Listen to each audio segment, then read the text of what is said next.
Graça e paz, querida igreja.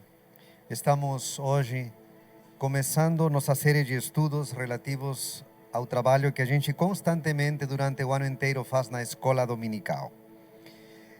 Sabemos que um estudo bíblico, ele é diferente que um devocional, ele é diferente que uma pregação e precisa de mais detalhes e de mais calma para poder explicar de maneira mais detalhada versículos da palavra, livros da palavra ou temas também relacionados com a palavra do Senhor. E escolhemos para estes tempos em que a gente está, não todos, mas a grande maioria de pessoas em casa, o livro de Apocalipse para estudar e poder discernir os tempos. Vocês lembram que o nosso Senhor Jesus Cristo dizia para os fariseus hipócritas: sabeis discernir quando que vai cair uma chuva, mas vocês não sabem discernir o tempo da vossa visitação. E nós não queremos ser esse tipo de cristãos que não sabem discernir o tempo profético em que a igreja está inserida. E eu acho que esse é um maravilhoso privilégio que um cristão tem, à luz das Escrituras, poder ter aquela visão da história, aquela visão do tempo profético de Deus, aquela visão do tempo em que Deus realiza e age na história do mundo. E Apocalipse é um livro maravilhoso para nos ilustrar essa verdade, a verdade de poder ver a história como Deus a vê. Mas quando adentramos no livro de Apocalipse, adentramos num universo muitas vezes cheio de enigmas, cheio de chaves, de figuras que muitas vezes nos perturbam e nos inquietam porque não sabemos a simples vista detectar qual que é a mensagem que essas figuras e imagens nos transmitem. E eu quero começar com a primeira frase de Apocalipse. Vejam o que está escrito aqui: revelação de Jesus Cristo. E na outra versão, Ferreira de Almeida diz: revelação de Jesus Cristo, a qual Deus lhe deu para mostrar a seus servos as coisas que brevemente devem acontecer. A ideia de Apocalipse é essa: revelar as coisas que estão para acontecer, mas ao mesmo tempo revelar a Cristo em todo o seu esplendor, em toda a sua glória, em toda a sua majestade. E quando você estuda Apocalipse, você vai ver que a figura de Cristo vai crescendo diante dos seus olhos, que o desígnio divino vai crescendo diante de você, e isso enche seu coração de fé, de esperança, de coragem, e vai afugentando o medo da alma na medida em que você se adentra no estudo deste maravilhoso livro. Mas Apocalipse é um livro difícil por várias razões. A primeira delas é que é um livro que normalmente, quando a gente o lê de maneira direta, não encontramos muitas vezes o fio da meada. E a explicação ela é muito simples. Lembrem que Apocalipse ela foi escrita na ilha de Patmos, quando João estava preso por causa da pregação do Evangelho. Ninguém lê ou escreve numa cadeia sistematicamente ou metodicamente como quando a gente vive em tempos de paz. E muitos destes textos foram escritos escondidamente do olho que vigiava por parte dos romanos. Então, muitos destes escritos, eles foram provavelmente juntados, editados e compilados posteriormente, porque João já era um homem idoso naquele momento. Também porque provavelmente houveram deslocamentos acidentais do próprio texto original. E isso é próprio de tempos de perseguição. Eu só coloco como um exemplo moderno um livro de Dietrich Bonhoeffer. Se eu não estou errado, chama-se Resistência e Submissão, ou talvez seja o livro O Discípulo. Por exemplo, um desses livros foi escrito na cadeia. E quando Dietrich Bonhoeffer morreu, martirizado na Segunda Guerra Mundial, o livro foi achado nos pequenos buracos dos tijolos na cadeia.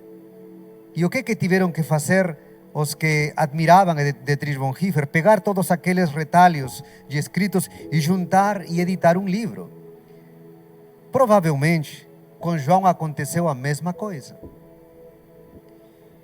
E no livro, pois, não há uma sequência cronológica de eventos. Isso confunde muitas vezes. E quando vocês leem Apocalipse, parece que ele volta a tocar os mesmos assuntos, ou menciona textos ou porções da Bíblia que não foram mencionadas antes. Isso confunde o leitor. Essa é a primeira grande dificuldade ao estudar Apocalipse. A segunda é que Apocalipse é talvez o livro que mais cita o Antigo Testamento ao lado de Hebreus. Portanto, se você quer decifrar muitos enigmas do livro de Apocalipse, você tem que ter um domínio muito grande do Antigo Testamento. Muitas das figuras que João usa, elas já foram usadas no Antigo Testamento. Por exemplo, os 4 cavaleiros e cavalos do Apocalipse. Ezequiel já os usava, Zacarias também. E, por exemplo, a ideia da besta, né?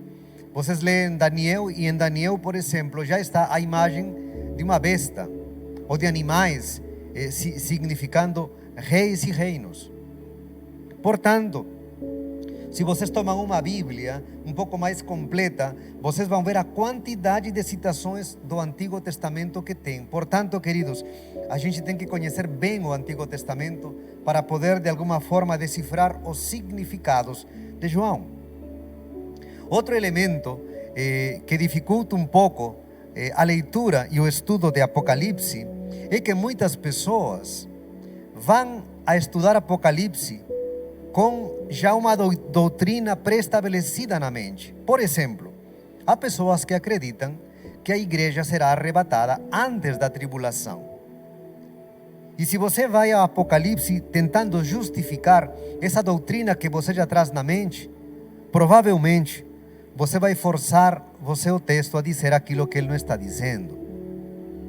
Nós, por exemplo, dou um exemplo, conversava com um amigo, pastor, que ele acredita que a igreja será arrebatada antes da tribulação.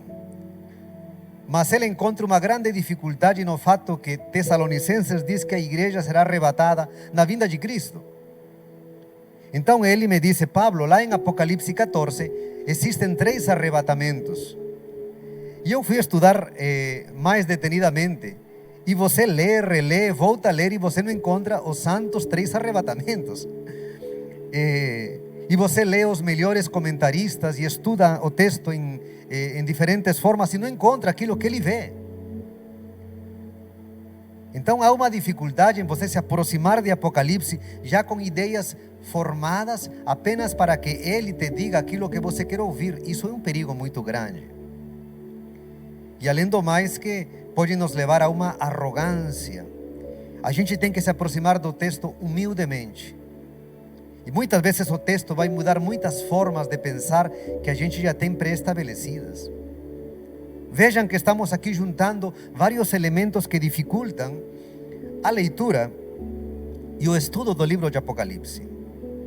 Um quarto elemento que dificulta o estudo do livro de Apocalipse são as diversas teorias de interpretação que tem.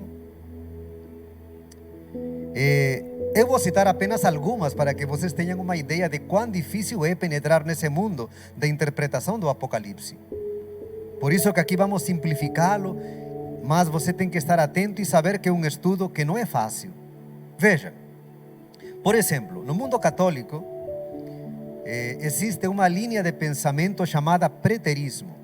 Como interpreta um católico, um teólogo católico, geralmente o Apocalipse? Como eventos que já se cumpriram no passado. Eles dizem: pois bem, o livro de Apocalipse foi escrito para uma igreja perseguida na época de João, e os eventos descritos já se cumpriram na história. Não há nada para se cumprir no futuro. E há comentários bíblicos dessa ordem que, por exemplo, para dar 2 exemplos, as 2 testemunhas para eles foram Pedro e Paulo. O espanhol se atravessa aí na história. Então, as 2 testemunhas do Apocalipse, para eles foram Pedro e Paulo, ou provavelmente 2 líderes da igreja primitiva. Para eles, a primeira besta, a besta que sai domar no Apocalipse, capítulo 13, é o imperador Nero, ou algum outro, mas basicamente o imperador Nero. Enfim, vocês percebem que essa linha de interpretação, ela acredita que o Apocalipse já se cumpriu. E eles, por exemplo, tomam o primeiro versículo de Apocalipse quando diz assim: para mostrar a seus servos as coisas que brevemente devem acontecer. Ou seja, esses intérpretes dizem: Apocalipse está falando de coisas que em breve haverão de se cumprir, não no futuro. Essa é uma linha de interpretação. A outra linha de interpretação chamada a futurista. Eles já são o contrário que o preterista. Eles acreditam que tudo aquilo que está em Apocalipse está reservado para o final dos tempos. E há uma série de, por exemplo, comentários bíblicos que apontam a essa linha de pensamento. O Apocalipse vai se cumprir lá no futuro. No meio dessas duas teorias, há outras duas. E veja que diferentes elas são. Então, se você assume uma dessas posturas, você muitas vezes vai estar defendendo pontos de vista muito contrários. E no meio tem duas linhas, uma delas chamada a espiritualista, a qual coloca tudo de forma espiritual.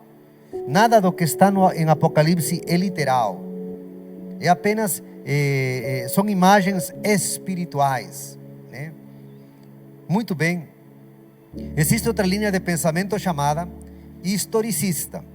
Essa é também interessante, porque ela diz que o Apocalipse está narrando a história da humanidade desde Cristo até o final dos tempos. Por exemplo, cada igreja, cada uma das 7 igrejas de Apocalipse representa um período da igreja na história da salvação. Esse é o ponto de vista historicista. E como que nós vamos interpretar neste estudo a Bíblia, o Apocalipse?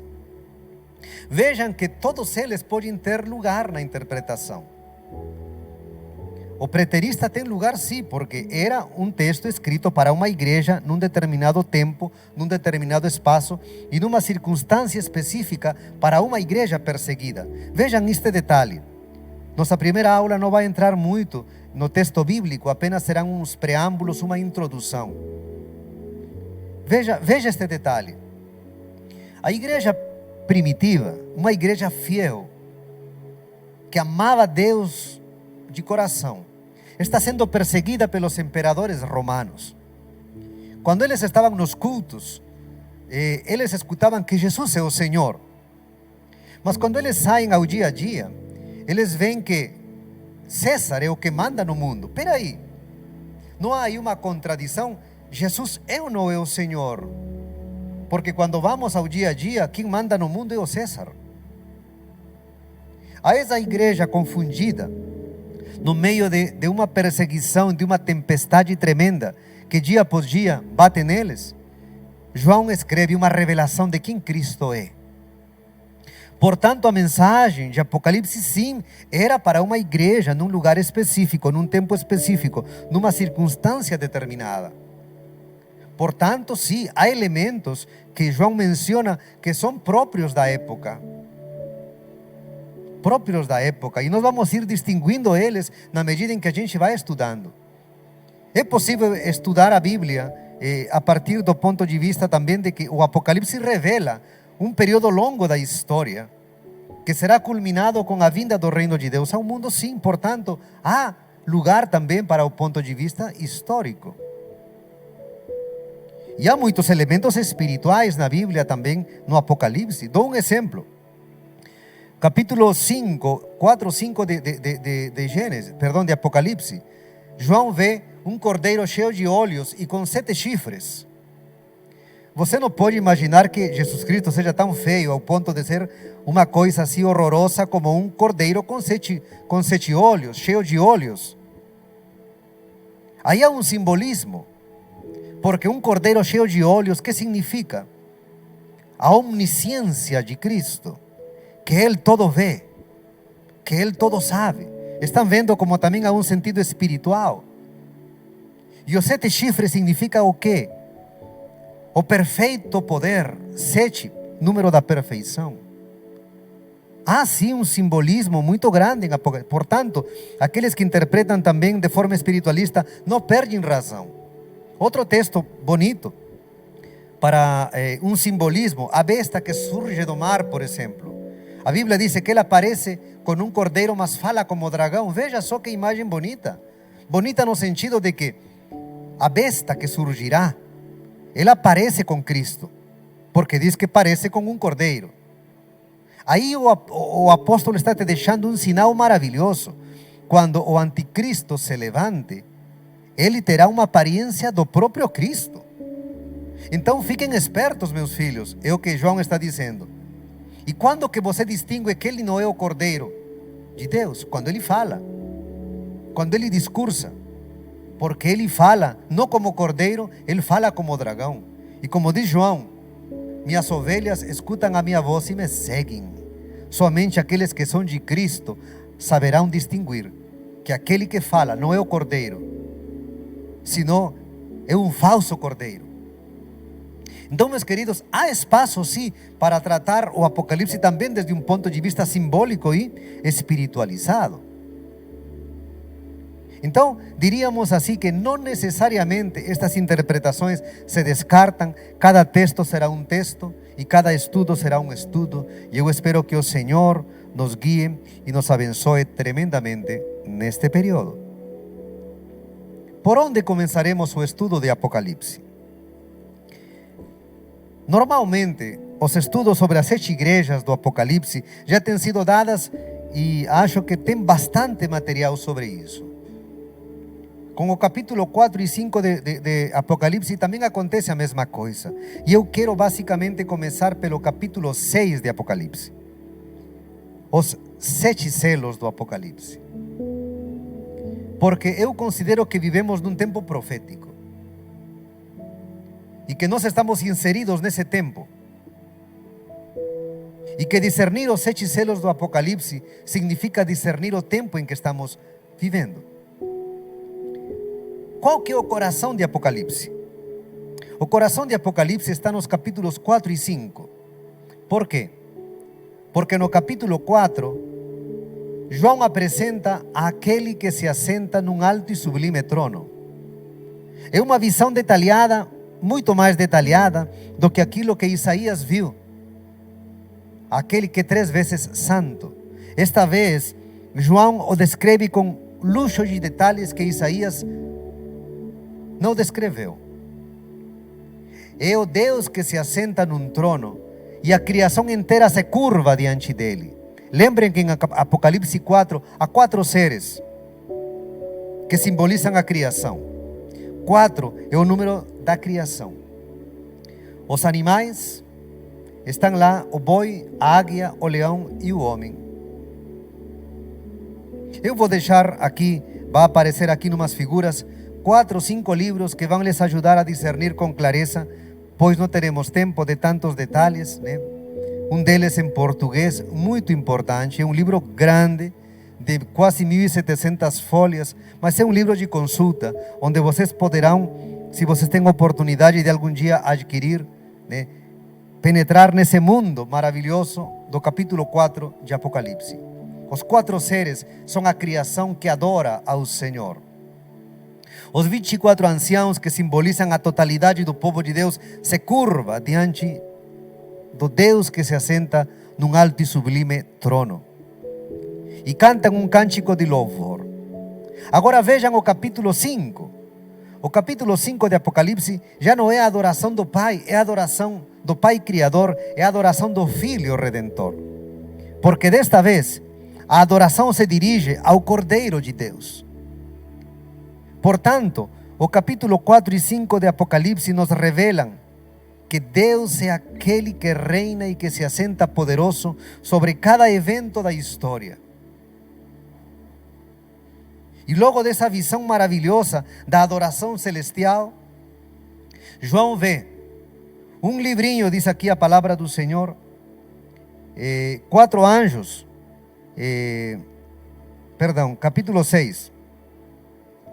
O cordeiro que abriu os 7 selos daquele livro revelado no céu, que ninguém podia abrir. Vejam que a Bíblia diz assim, que esse livrinho que está carimbado com 7 selos que lacram esse livro, é um livro que ninguém consegue decifrar. Mas também a Bíblia diz que é um livro que está escrito por dentro e por fora. É um livro plenamente escrito. ¿Y qué simboliza ese libro plenamente escrito? No há nada mais para colocar naquele livro. Simboliza a plenitude da história.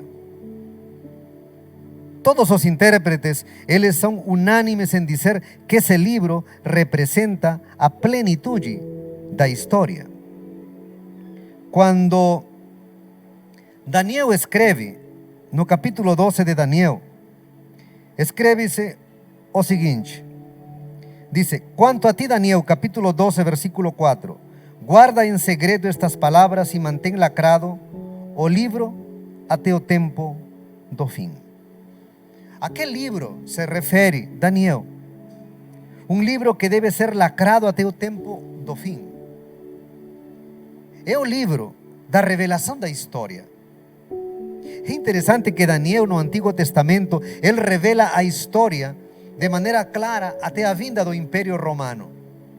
E de aí em diante apenas sombras muito tênues do porvir. Mas Deus fala para Daniel: até aqui, meu filho, lacra o livro da profecia, que revela o segredo da história.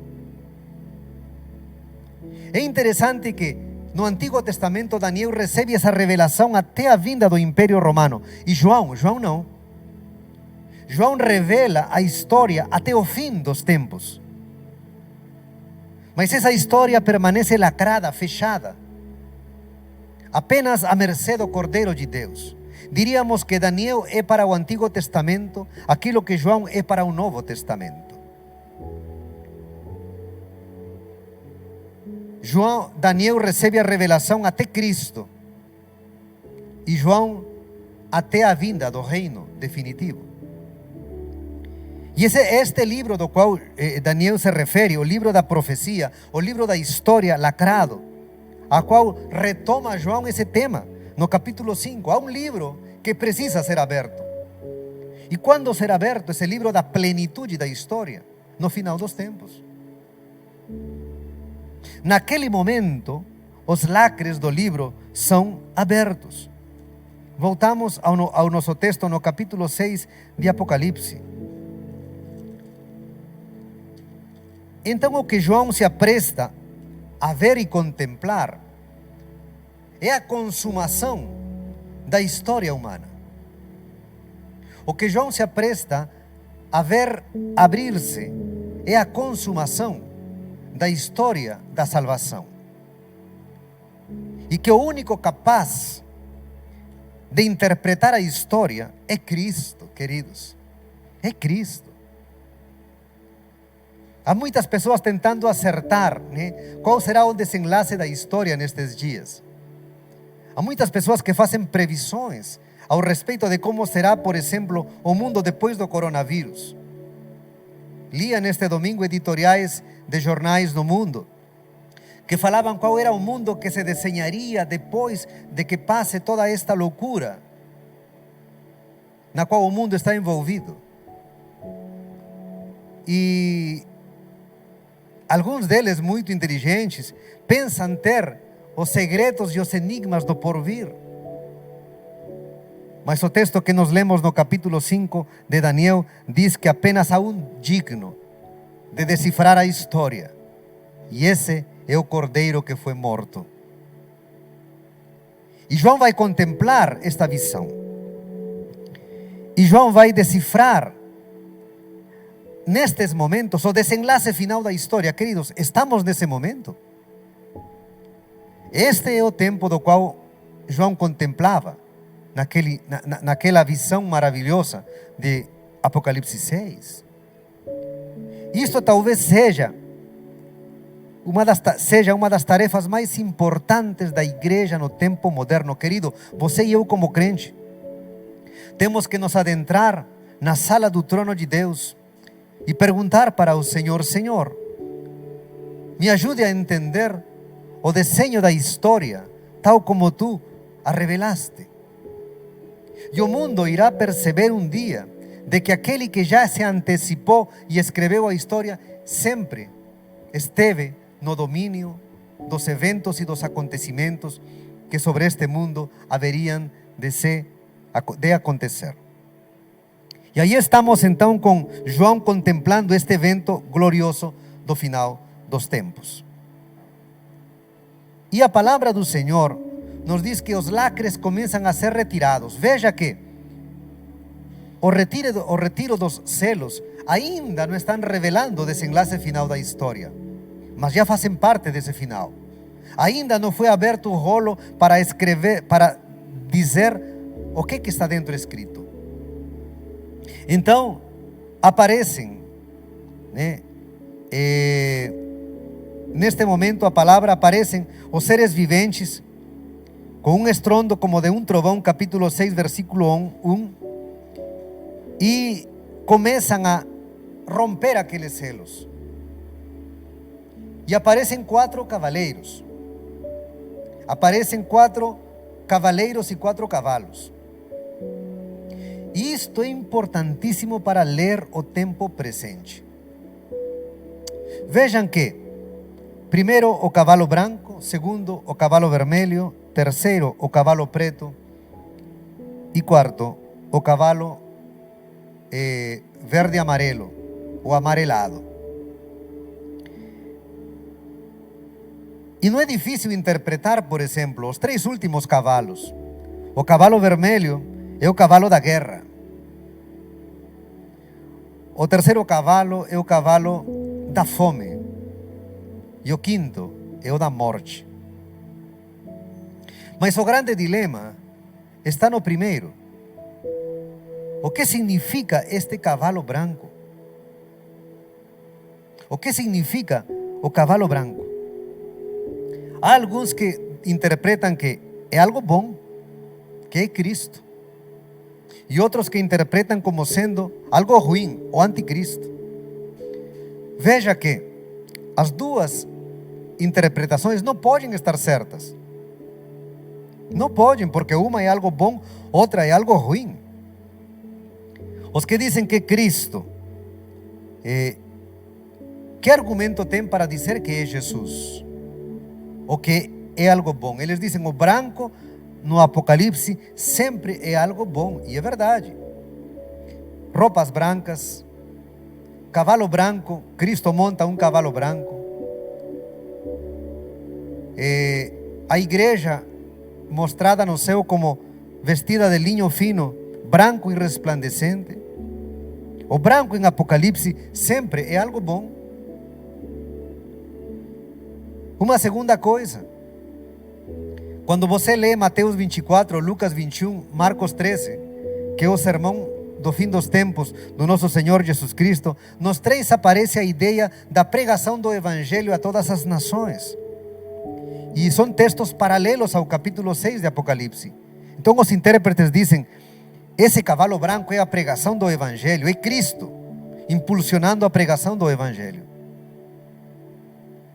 E são razões muito interessantes para dizer que esse cavalo branco é Cristo,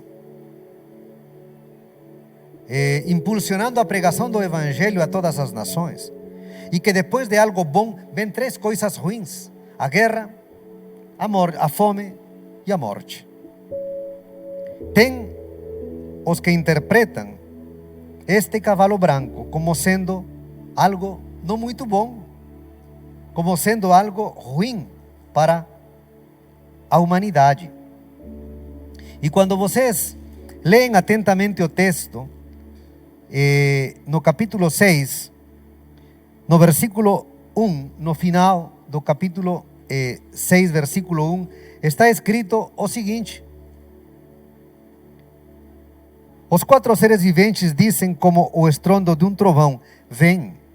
E quem que aparece primeiro depois da ordem dos 4 seres viventes? O cavalo branco. Então os que interpretam que não pode ser Cristo, dizem, veja só, Cristo não pode receber ordens da sua criação, neste caso, os 4 seres viventes. Então, este é um ser subjugado, este é um ser que recebe ordens e que tem que ter um permisso especial, uma licença para poder entrar na figura da história. Em segundo lugar, não pode ser Cristo porque é uma vinda fora de lugar. Cristo vem no final do Apocalipse e não neste momento. Nos preâmbulos da tribulação, não. Alguém dirá, pero peraí, ele vem com um arco. O livro de Abacuque diz que Deus vem com seu arco e suas flechas para ferir os seus inimigos. Mas se vocês olham atentamente o texto, este cavaleiro que cavalga num cavalo branco, ele tem arco, mas não tem flechas. Vejam atentamente, tinha um arco, mas não tinha flechas. Além do mais, a palavra diz que deram-lhe uma coroa e ele partiu vencedor e para vencer ainda. Mais uma vez, o cordeiro numa condição subjugada, deram-lhe uma coroa. No capítulo 19, versículo 11 de Apocalipse, Cristo é mostrado vencedor no cavalo branco, portando 7 diademas, ou seja, 7 coroas, que simbolizam a perfeição do poder. Mas este ser apenas tem uma coroa e ainda foi-lhe dada. Mas uma coisa interessante para interpretar o cavalo branco é o seguinte, que os 4 cavaleiros, cavalos, eles são uma unidade, eles saem um atrás do outro. E como dizem os grandes intérpretes da Bíblia, dizem que o capítulo 24 de Mateus fala sobre esses 4 cavalos. E quando você lê o capítulo 24 de Mateus, por exemplo, a primeira coisa que aparece no sermão profético de Cristo é o ministério do engano. Por exemplo, do capítulo 24, versículos 4 e 5, Jesus disse: acautelai-vos que ninguém vos engane, porque muitos virão em meu nome dizendo eu sou Cristo e enganarão a muitos. Logo diz: ouvireis de guerras e rumores de guerras. O que é isto? É o cavalo da guerra. E o capítulo 7, e haverá fomes e pestes. O que é isso? O cavalo da fome e o cavalo da morte. E vejam que o primeiro elemento que aparece aqui é o engano. Antes da guerra, antes da fome e antes da morte. Que explicação se tem para esta interpretação? Que o cavalo branco representa o espírito do anticristo. Representa esse poder do engano que antecede a guerra. Porque os povos, antes de entrar em guerra, eles são enganados, eles são iludidos. A guerra justa não existe, segundo o Apocalipse. Apenas é um invento das forças malignas, e isso se corrobora na história. Quando você analisa o 95% das guerras da história humana, elas foram feitas por intenções realmente que não valiam a pena. E o engano na qual os povos caíram para serem levados às guerras só foi decifrado décadas, séculos depois. E as pessoas são levadas à guerra pelo poder do engano. E a guerra produz resultados naturais que são a fome e a morte. Quando você estuda o livro de Jeremias, ele não menciona literalmente os 4 cavalos. Mas quando você lê Jeremias atentamente, você percebe que antes da guerra, antes da fome, antes da peste e antes desse desenlace final de juízo, a primeira coisa que conduz a nação de Israel para a desgraça final é o engano. Jeremias, Ezequiel e tantos outros profetas levantam sua voz contra os falsos profetas, aqueles que curavam levianamente a ferida do povo e que diziam paz quando não havia paz, e enganaram o povo, e o povo assim queria, porque achavam conveniente esse modo de vida que esses falsos profetas lhes ensinavam. A primeira coisa que traz desgraça para o povo de Deus no Antigo Testamento é o poder do engano. E como consequência disso, a guerra vem como um julgamento. E a guerra conduz, pois, naturalmente, à fome e à mortandade final. Vejam que o método de Deus sempre se repete na história. Se vocês retrocedem um pouco mais e olham para o livro dos Juízes, esse método do engano, da guerra, da fome e da morte estão sempre presentes no desenlace da história do povo de Deus. E quando Cristo profere seu sermão profético, ele está seguindo também a mesma lógica. Antes das fomes e das pestes, o poder do engano entra poderoso. E se vocês estudam os 3 textos de Mateus 24, Lucas 21 e Marcos 13, em todos eles se repete a advertência do Senhor Jesus: vide que ninguém vos engane. É a primeiríssima advertência. É o poder do engano em todo seu esplendor.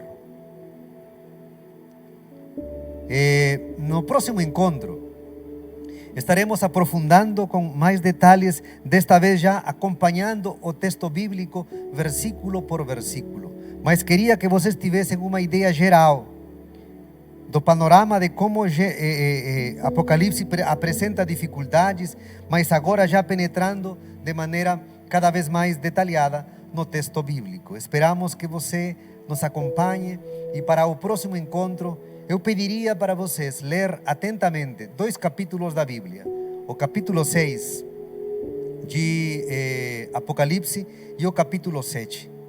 E durante a semana vocês podem ler também 3 capítulos mais: Mateus 24, Mateus 21 e Marcos capítulo 13. Com essas leituras estaremos muito bem preparados para o nosso próximo encontro. Que Deus abençoe cada um de vocês.